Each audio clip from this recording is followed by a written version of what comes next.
Why are the biblical manuscripts corrupt? Well, the claim is, according to Bart Ehrman, early Christians did not have the means to copy texts accurately. Right? So they didn't have a copy machine or, or a printer, right? So they couldn't do it. Well, it's not possible. So the 5,300 manuscripts that we have, I don't know how you come to explain that, but I'm sure there is. First, the handwriting found in the earliest Christian manuscripts indicates that most of the early scribes were professional scribes trained in copying both documentary and literary texts. So trained, learned people did this. Yeah. Okay. These early Christian scribes would have been well-trained for employment by individuals to do such things as copy letters, reproduce formal literary pieces, write letters by taking dictation, and generate administrative documents. These multifunctional scribes were prevalent in the first century. Why? Because Rome was a learned culture. It did things by courier message and reading things. And you did have a population that still, wasn't, you weren't reaching double digits probably with the amount of people who were literate, but, Rome got pushed on what we do today on paperwork. Yeah. The rise and fall of the Roman paper was also because of the Roman Empire was because of paper. So one does not have to wonder if the earliest Christians used such scribes. In the New Testament. Terrace is identified as such scribe who is employed by Paul. So he says, I, Terrace, who wrote this letter, greet you in the Lord, Romans 16:22. So he signs it. In fact, when later on in some of Paul's letters, he says, I write this by my own hand. He signs it because there were people concerned that he was telling them wrong things because he was, challenging them. And like, well, maybe Paul didn't write this. I mean, he's using a scribe for this. And he's like, all right, fine, I'll sign this one. And I guess I've got time. Yeah. So right there in Romans 16:22, we see that there was a scribe that was working with Paul to write down what needed to be, what Paul wanted, right? What Paul said. Second, the use of Nomina Sacra. Nomina Sacra. Yeah. Nomina Sacra. This is really interesting. Yeah. So it means sacred names. Yeah. Nomina Sacra.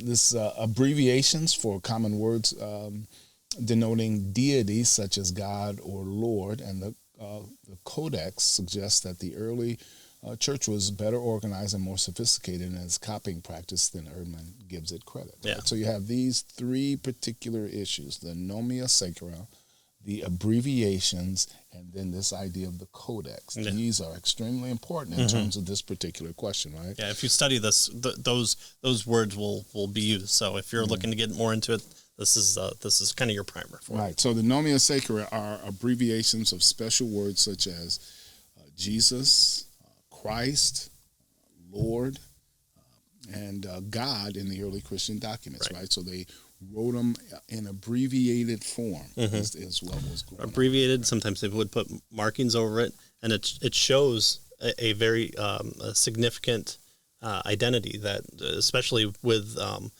Jesus and Christ, especially in context. So early Christians believed that Jesus was God because of this identifying mark.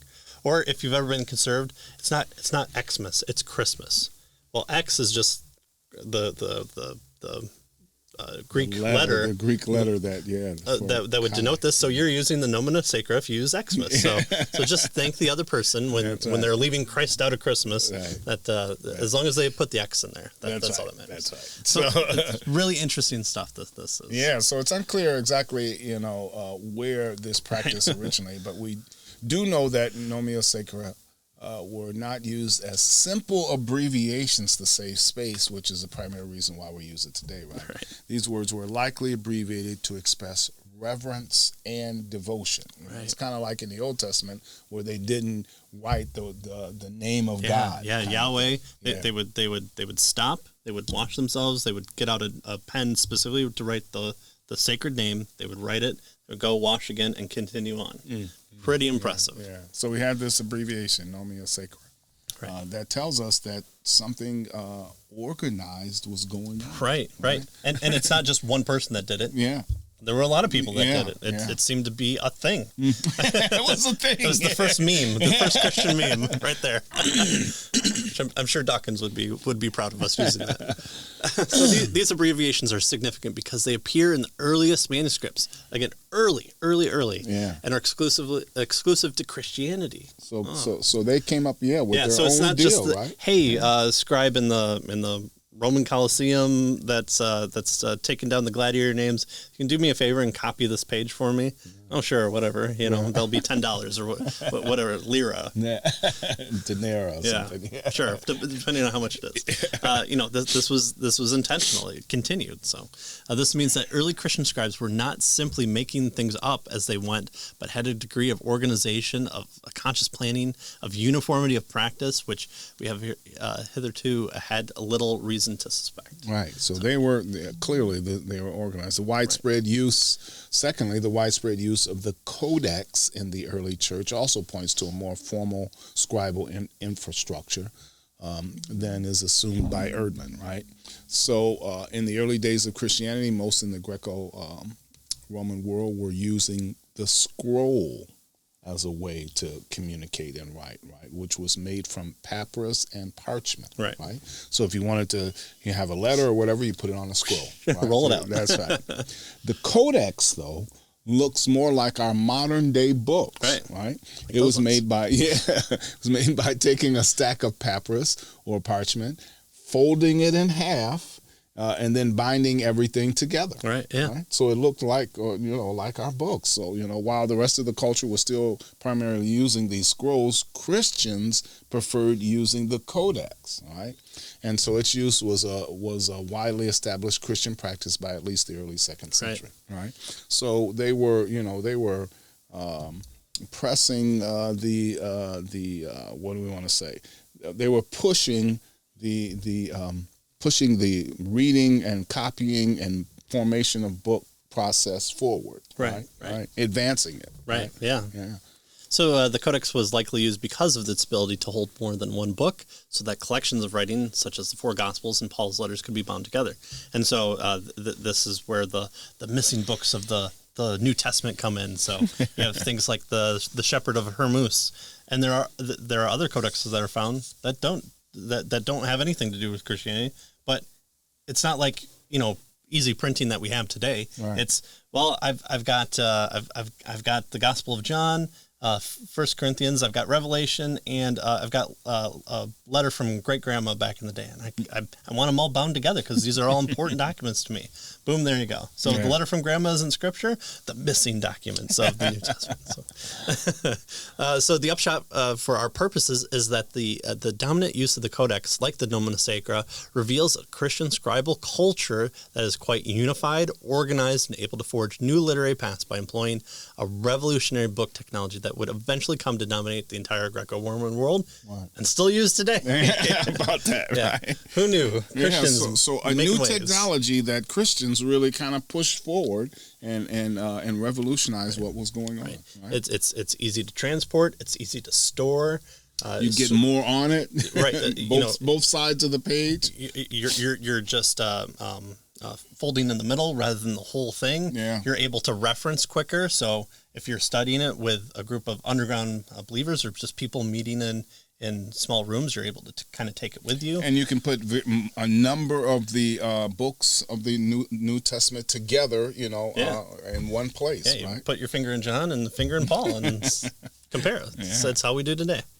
So the topic of early Christian scribal infrastructure then is obviously a specialized field of research, and we have only provided, our authors here have only provided a response to Erdman's argument, a brief response, actually. Right. There's a lot more to it. Yeah. Nevertheless, the use of multifunctional professional scribes, the Nomina Sacra, and the Codex directs us away from thinking of the early transmission of the Christian text as the Wild West, right? And more like a developing colony. An infrastructure was in place. It had established norms, and the organization was evident. Right? And you can go online today and see these high-quality scans of the early versions of the of different Gospels that we see, and you can actually see things like the Nomina Sacra, and the fact that there are beginnings and ends of books that are more well prepared or that more well preserved than others because of the use of the codex. So it's all fit into place here. All the improvements and all the neat tricks that kind of point even more to this unification, but also the fact that we have variants too shows that it wasn't this tightly controlled. Okay, this is how you have to copy. You have to, First John, the first line has to have eight words in it, and then you move to the next one, it's 16, or whatever type of numerology you can fit in there. But it wasn't this haphazard, like you just take it to your fellow meat cleaver and he carves it up for you and dishes it out. No, this was intentional. Yeah, it's intentional. It was organized. Yeah.